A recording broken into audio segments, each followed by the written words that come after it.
Ladies and gentlemen, welcome to the Finding Asheville podcast with Nathan Miller.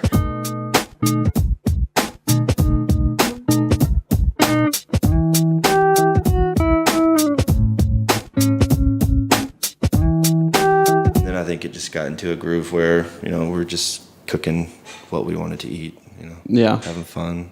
And how did you know that's what you wanted to eat? Like, I think when I ate there the last time that you were still hired there, sweetbreads were on the menu, flank steak, beef tartare. None of that sounds like that Italian restaurant in Philly. Oh, yeah. Well, we kind of, when I was up there at the Admiral, we had a lot of staples that, the menu changed a lot, but we always had tartare for the last 4 or 5 years I was there, and mussels and ribeye and scallops, and quail was a heavy rotation just because people would read reviews or reviews and like, oh, you don't have... People expected some dishes, but, it'd be hard for us to take the Well, I guess my out. question is, how did you know how to make those things? Like, none of that sounds Italian.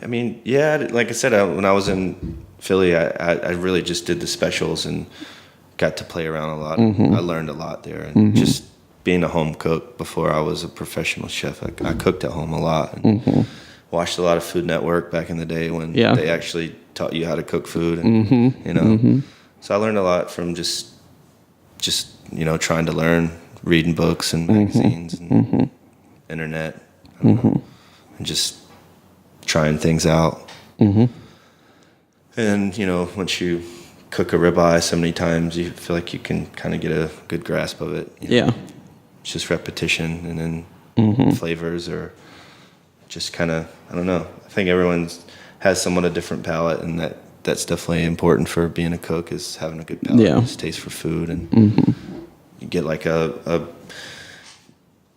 after a while, your head just kind of accumulates things, and you pick up a piece of produce and like, what goes well with this, and you can kind of just search through your brain and like, this goes well with that, and then that's kind of how dishes are created in my head, anyways. And a lot of, when I say it's like what I want to eat is, if I'm going to be cooking X amount of this, I want to have to be tasting it all night long. It's kind of how some dishes are created. It's like, what do I want to be tasting all day today? Yeah. So.